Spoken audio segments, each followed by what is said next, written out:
In this video, I'm going to give you my review for RedPocket Mobile in 2022.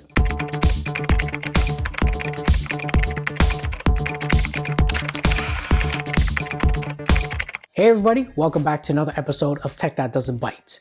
What is it like to be a RedPocket Mobile customer in 2022?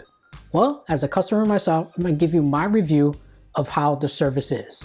So let's get started. RedPocket Mobile is an MVNO that offers wireless cellular service from all three of the major carriers.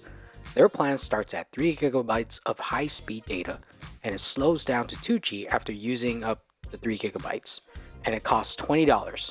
And their most expensive plan is 100 gigabytes for $50. They also offer a $10 plan if you use less than 1 gigabyte of data and don't need unlimited talk or text. From 2020 to June of 2022, I've been using RedPocket as my primary line. I was using their GSMA network, which uses the AT&T network because it has the most supported features on the iPhone, such as 5G, Wi-Fi calling, visual voicemail, all those things work. I started off with their monthly plans in 2020, but in 2021, I bought one of their annual plans from eBay, and I paid $165 for 3 gigabytes of data, and that is before taxes. I used my iPhone 12 mini as my primary phone, and here are the network speed test results that were taken between 2020 and 2021. The test was conducted around the Los Angeles neighborhood, and for the most part, I was getting acceptable speeds between 2020 and 2021.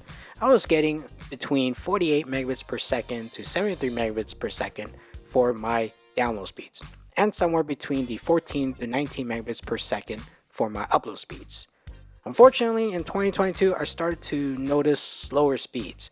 I will only average between 20 to 30 megabits per second down.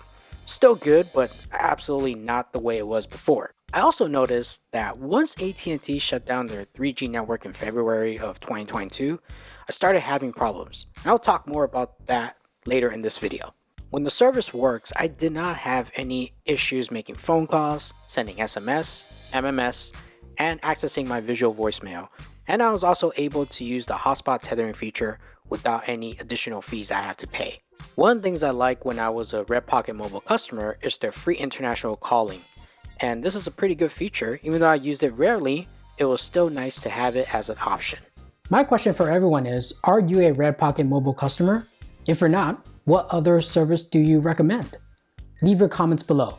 And if you do like this video, please make sure to smash the like button, hit that subscribe button, and the bell notification so you get notified of new videos. Let's continue on with the video.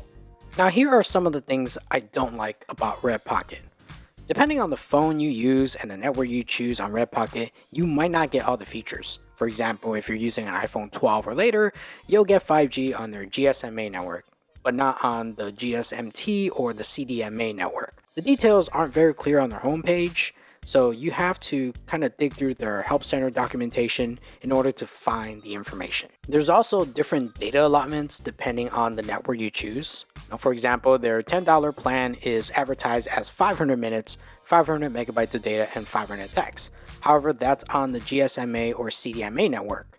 If you click on the GSMT tab, you'll see the plan changes to unlimited minutes, unlimited text, and 1 gigabyte of data. Now, it can be very confusing for new customers. Their monthly prices are decent, but to really get the best deal, you want to go for the annual plan.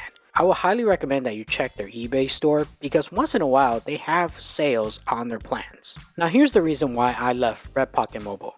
There were times where my service would just completely stop. No data, can't send SMS or make a phone call. I noticed the issue started to occur in early March of 2022.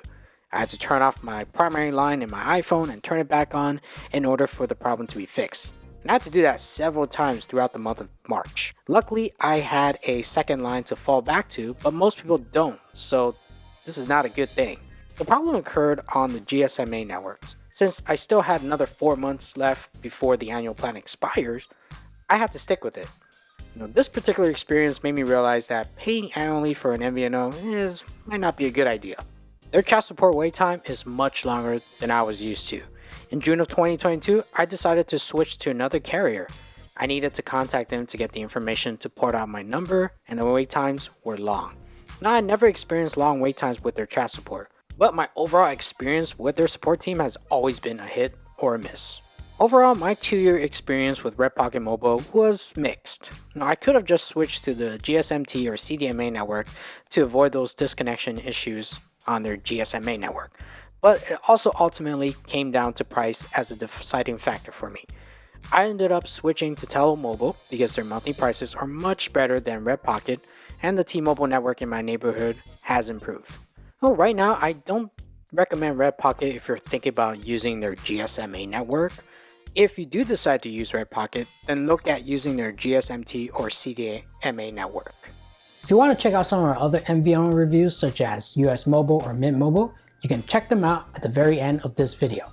And I'll see you next time.